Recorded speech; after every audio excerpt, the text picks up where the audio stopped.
only right-handed. But when Novak is playing his best, he has a good game against Nadal because he can counter-punch with him, he has the power, and he has a strong backhand. On the other hand, Nadal is playing his best basketball since 2011. I was very impressed with the last couple of matches he's won. So I think it's a match that could outshine some of the others they've had in the past. Yeah, Rafa's looked very impressive. He's got better and better, hasn't he? For me, the last match against Del Potro was one of the best matches I've seen in a long, long time, and the quality of tennis got better and better, and that was certainly not a short match. It was 4 3/4 hours.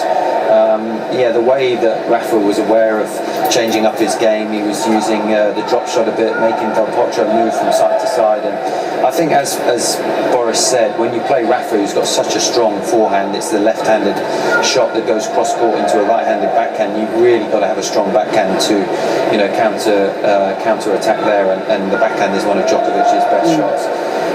You know, I think the serving percentage, they're not guys that are going to get a massive amount of free points, but, you know, looking to set up the point with their serve, if they can sort of use that 1-2 point punch with the first serve and big forehand, that would certainly be something that Nadal's looking to implement. We talked about that over 7 hours ago, didn't we? The fact that Djokovic's backhand is going to try and move, he's going to go cross-court to Rafa's forehand and open up the backhand. Was it this morning or was it yesterday morning? But it really seems like it was yesterday we spoke about the match.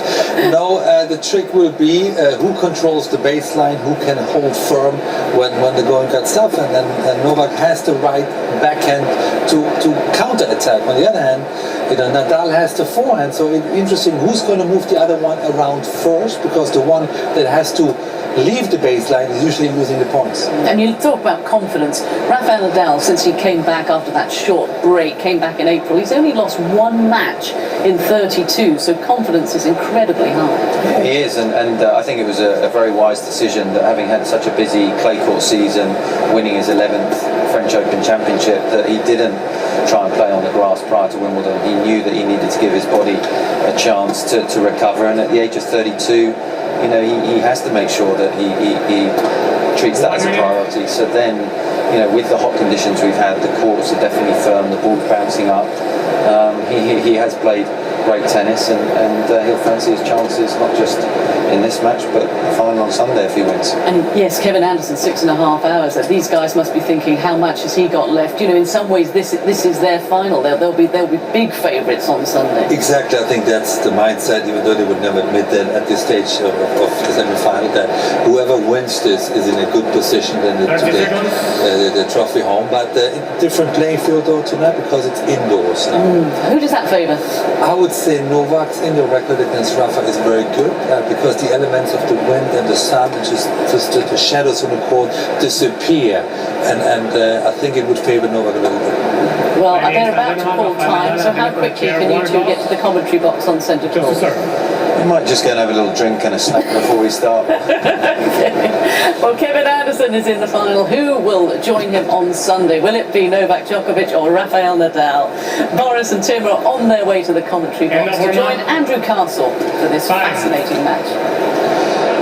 Well, this is the box office semi-final, and the crowd here in centre court have had to wait until shortly after 8 p.m. to watch the match. The roof closed. We've definitely got 2 hours and 53 minutes worth of tennis, as long as Rafa doesn't sit down for too long.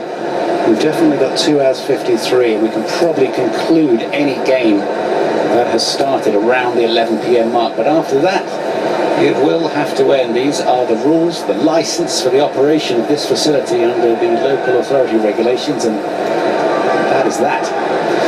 A quick championship comparison between these two. There's a lot of numbers, of course, but first serve points won. Djokovic has been serving with great accuracy. Second serve points won on the right-hand side. Nadal at the back of the court, from the back of the court, is deadly. So we know that. So the rallies between 4, 5 and 6 shots, it'll be fascinating to see how they develop. Novak Djokovic has at times in his career been able to drive the ball flat to the Nadal weapon, the forehand, and open up the court. We'll see how it works out. Second semi-final then. Anderson awaits. Probably a shuddering wreck on Sunday, which Rafael Nadal to serve. The importance of this match is even more heightened than it just being a regular semi-final. The winner of this match, a huge favourite of the first semi-final. to pick up the Wimbledon title. Best of 5, here we go.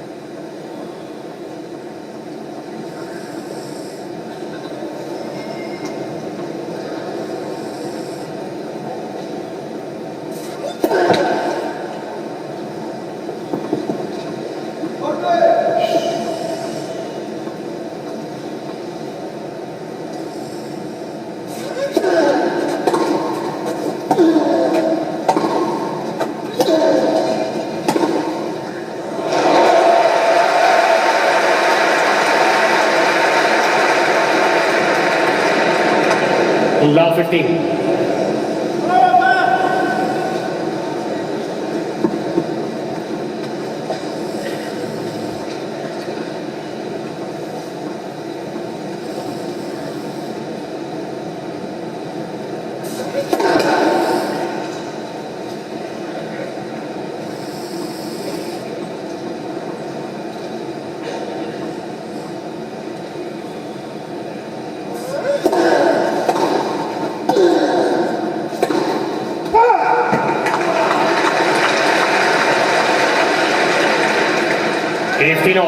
Djokovic, after his victory over Nishikori, was talking about building. He was talking about peaking at the right time. This build-up has been a compelling storyline. A finalist at Queen's Club where he lost to Cilic from match point up. A quarter-finalist at the French Open. His form is returning to the heights that we saw 2015-16.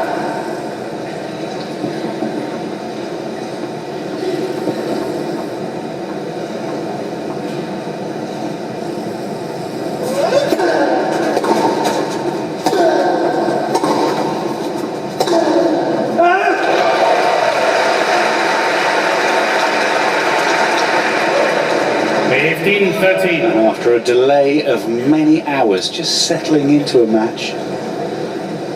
Just a question mark here for Rafa Nadal serving first.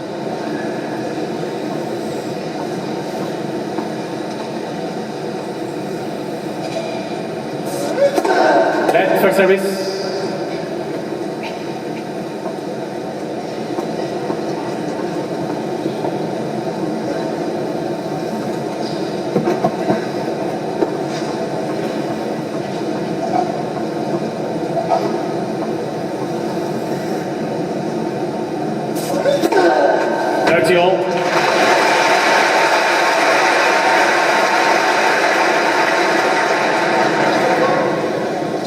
Rafa Nadal here, who's only lost twice this year. One of them against Cilic in the Australian Open. A bad thigh on that one. Lost to Dominic Thiem in Madrid, that's it.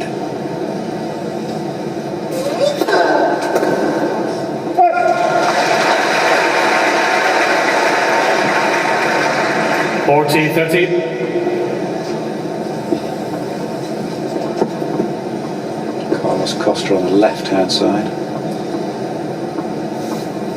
Agent, former player.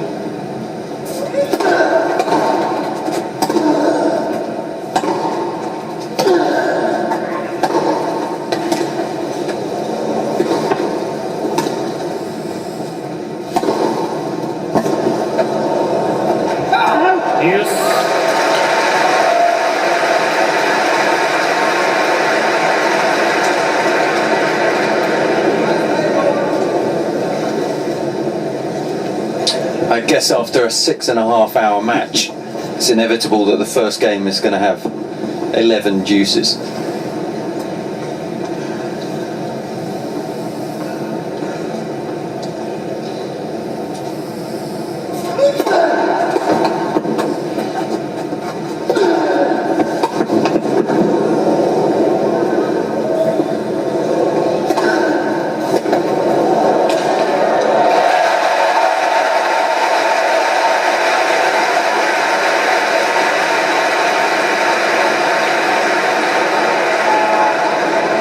Was a very well judged lob. I think it was 18, was it 18.5 metres up to the roof here.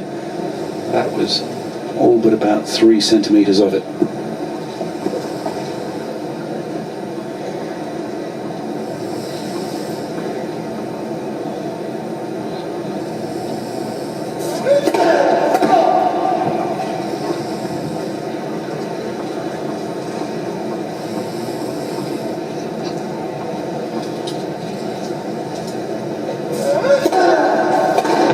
Final.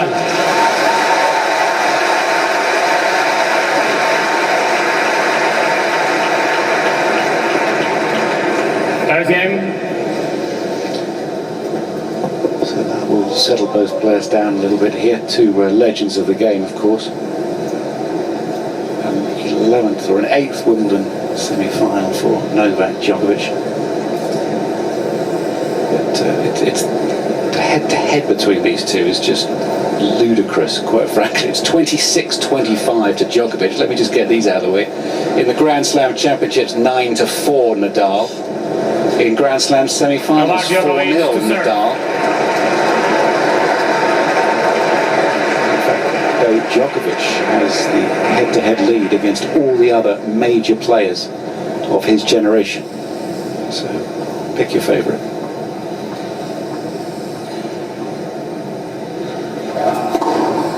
Love. Hello, Boris. Hello, Andrew. Tim, I've seen you just before. We made it. You were faster than me. Because you're much younger.